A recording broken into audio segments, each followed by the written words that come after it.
بسم الله الرحمن الرحيم. الحمد لله رب العالمين، والصلاة والسلام على أشرف المرسلين سيدنا محمد وعلى آله وصحبه ومن سار على نهجه إلى يوم الدين. بناتي الطالبات، نحن اليوم سنتحدث عن المحاضرة الأولى في مساق علم نفس النمو. حنتناول في هذا المساق الفصل الثالث الذي سنتحدث فيه عن العوامل المختلفة التي تؤثر على جوانب النمو المتعددة، سواء الجانب الجسمي أو الجانب العقلي أو الجانب الانفعالي أو الاجتماعي في مراحل العمر المختلفة للإنسان. فهذه العوامل المؤثرة في النمو هي أولاً عامل الوراثة، ثانياً عامل الغدد، ثالثاً البيئة، رابعاً التغذية.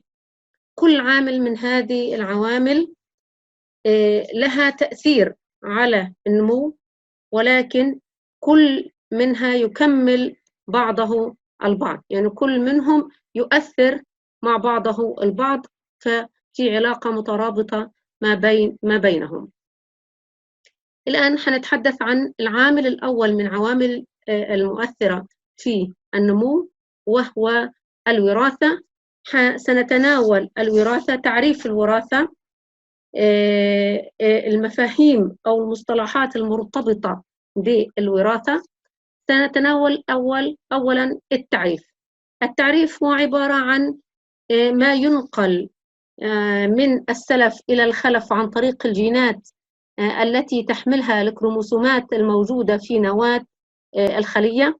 طبعاً هذه تحمل خصائص وتحمل سمات والصفات الوراثية، سواء كانت سلبية أم إيجابية، سواء كانت سائدة أو متنحية، وتنتقل من الأجداد والآباء إلى الأبناء عن طريق هذه الجينات. طبعاً هذا الانتقال يتم من اللحظة الأولى للإخصاب عند اتحاد كل من الخلية الجنسية الذكرية، وهو الحيوان المنوي الذكري المكون من 23 كروموسوم، والخلية الجنسية الأنثوية وهي البويضة المكونة من 23 كروموسوم، ليتحد كل منهم ويتكون البويضة المخصبة أو الملقحة 46، تتكون من 46 كروموسوم، وهي سماها بعض العلماء الخلية الجسمية أو المكونة لخلايا الجسم. الآن حنتحدث عن المفاهيم المرتبطة بالوراثة، وهذه المفاهيم أول مفهوم هي الجينات. طبعا تعريف الجينات هي طبعا أكياس كيماوية محمولة على الكروموسومات، تنتقل من جيل إلى جيل بواسطة الأمشاج التناسلية اللي هي البويضات والحيوان المنوي. بالنسبة للجينات تعتبر هي أصغر وحدات وراثية. هذه النقطة المهمة. النقطة الثانية في الجينات أنها تسمى ناقلات الوراثة، والجينات هي التي تتحكم في نمو صفات الفرد، سواء يعني السائدة والمتناحية. أما المفهوم الثاني من اللي هي المرتبط بالوراثة فهي الكروموسومات. طبعا الكروموسومات عبارة عن أمشاج أو خيوط رفيعة تحمل الجينات ناقلات الوراثة، ويحمل كل كروموسوم حوالي تقريبا 20,000 جين، سواء كانت هذه الجينات حميدة اللي هي سليمة أو سيئة مريضة. طبعا طالباتي الآن تنظر كل طالبة فيكم إلى عدد الكروموسومات عند الزوج والزوجة. قلنا إحنا كل من الزوج يحمل 23 كروموسوم والزوجة تحمل 23 كروموسوم، فيتحد الكروموسوم الأول عند الزوج بالكروموسوم الأول عند الزوجة ليكون زوج من الكروموسومات، ويتحد الكروموسوم الأول الثاني عند الرجل والثاني عند الزوجة ليتحدوا ويكونوا زوج من الكروموسومات. إذن وهكذا إلى أن يصل 23. إحنا قلنا إيش كروموسوم، لأن في الكروموسوم 21 يتحد، بدل ما يكونوا زوج يكونوا الاثنين، زوج اللي هو كروموسوم من الزوج وكروموسوم من الزوجة يصبحوا 2، لا، هنا يصبحوا 3. انظروا إلى عندكم الجدول، فلتجدوا 3 اللي هو إيش؟ كروموسومات.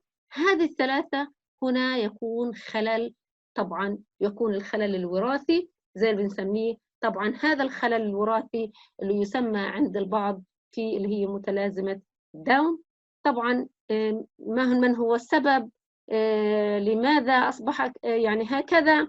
أو يعني لم يعرف أو لم يعرف العلماء ما هو السبب في هذا التكوين، إنما رجع إلى أنه خلل في اللي هو في الوراث، خلل وراثي.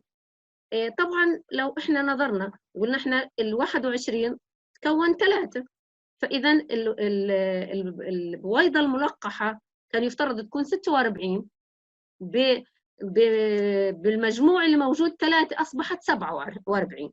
فبالتالي هنا البويضة أصبحت اللي هو 47 زوج، وهؤلاء 47 اللي هو الزوج يحمل صفات، وطبعا 46 اللي هو الصحيح يحمل صفات وراثية مختلفة عند كل من اللي هو الابن أو اللي هو البنت.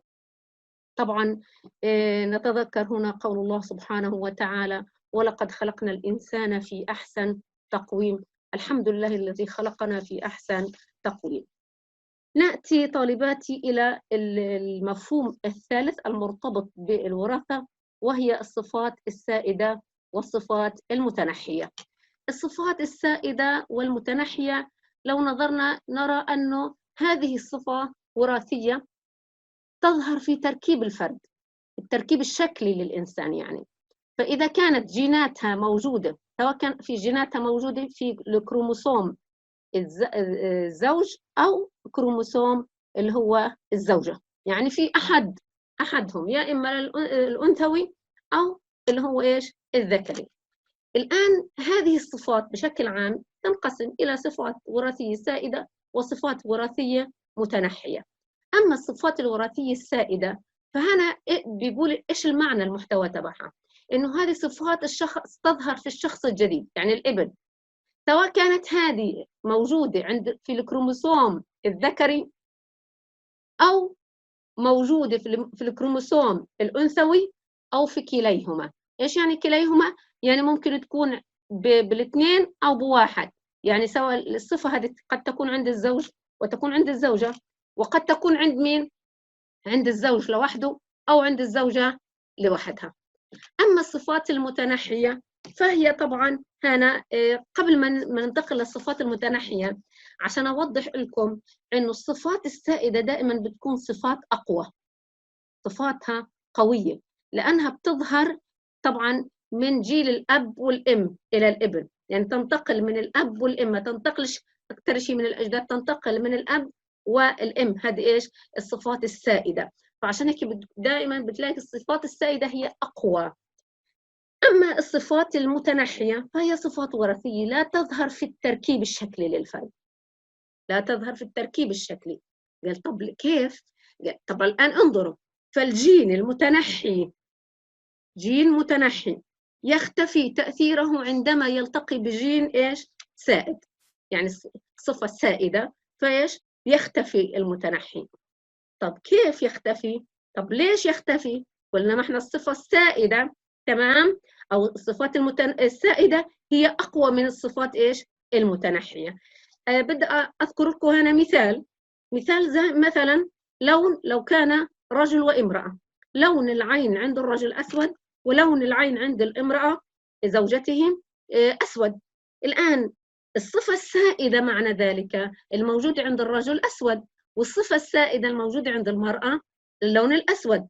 لكن لو كان الرجل عينيه أسود والزوج عينيها أسود، لون الأسود، لكن هناك عند الرجل كان يحمل صفة سائدة اللون الأسود، والمرأة تحمل صفة متنحية باللون إيش؟ باللون الأزرق، صفة متنحية من الأجداد باللون الأزرق. فماذا بدي يكون؟ مين اللي بيغلب هان؟ الصفة السائدة تغلب لأنها أقوى من إيش؟ من الصفة المتنحية. لكن لو الآن أبنائهم أخذ هذه صفة متنحية صار عنده صفة متنحية، أو هو نفسه عنده صفة متنحية وزوج لونها أزرق، مع أنه هو لون عينيه أسود، لكن عنده صفة متنحية باللون الأزرق، والزوجة كذلك عندها صفة متنحية باللون الأزرق. إيش بيكون هنا؟ صفة متناحية مع صفة متناحية تصبح صفة سائدة، فيأتي الابن بإيش؟ باللون الأزرق.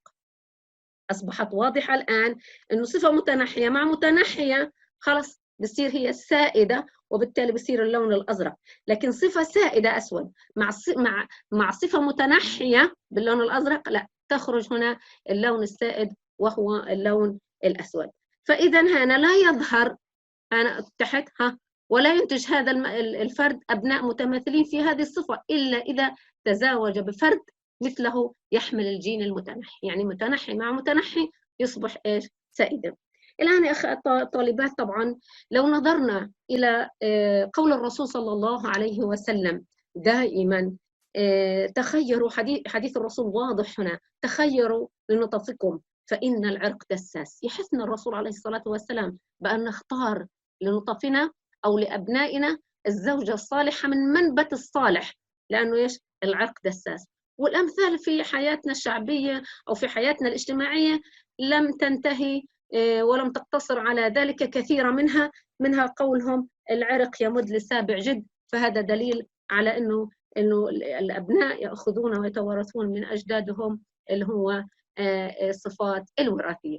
الآن سنتحدث أو سنذكر هنا أمثلة للصفات المتناحية أو لبعض الأمراض وكيف تنتقل عن طريق هذه اللي هي الصفات.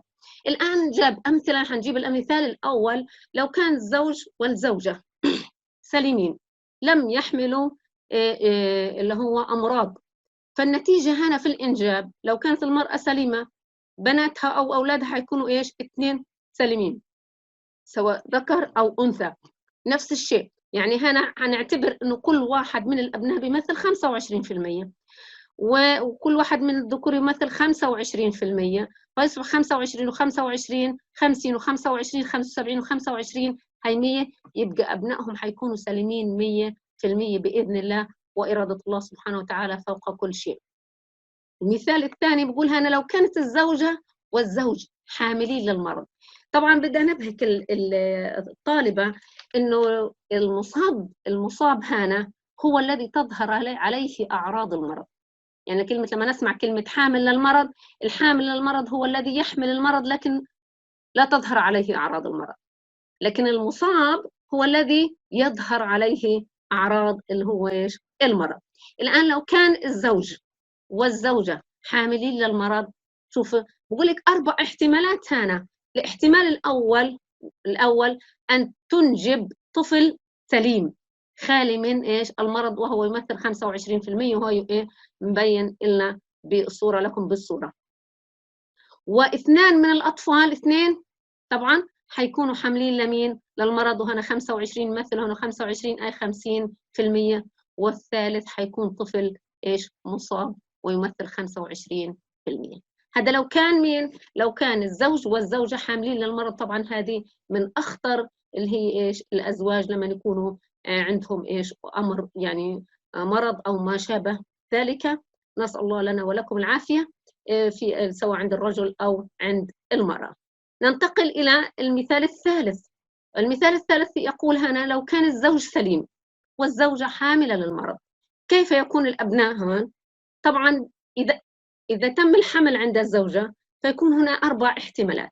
الاحتمال الأول عند الأنثى أن تكون البنت هنا مثلا حاملة للمرض، تمام، وبنت هنا سليمة، يعني 25 25 50% حاملين. طبعا 25% حامل و25 إيش؟ سليم.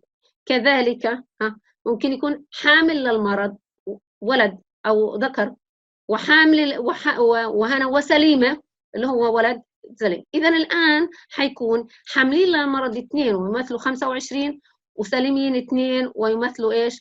50، يعني 25 25 50، وسليمين 2 اللي هو 25 و25 50. إذا 2 حيكونوا حاملين للمرض 50%، و2 حيكونوا سليمين من الأمراض ويمثلوا 50%.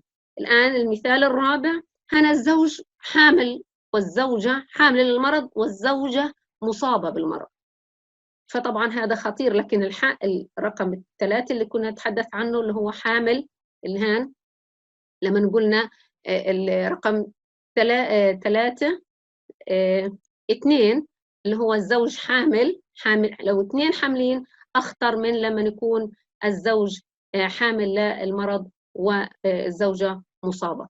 فالآن لو شاء الله وتم حمل المرأة، هنا فإلها 4 احتمالات: 2 من الأبناء من ال4 حاملين للمرض، و2 من ال4 مصابين بمين؟ بالمرض.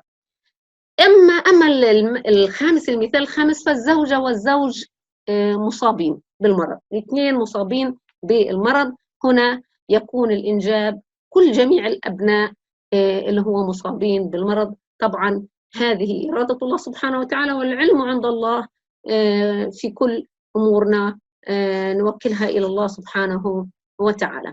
طبعا في نهاية هذه المحاضرة أتمنى لكم دوام التوفيق والنجاح، والسلام عليكم ورحمة الله وبركاته.